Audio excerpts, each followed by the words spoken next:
Hi guys, so papasok na ako ngayon sa trabaho.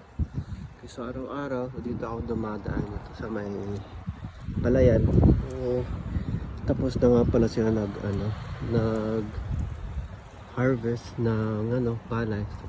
So ganyan guys. Ayan. Ang bilis tumubo ng mga damo.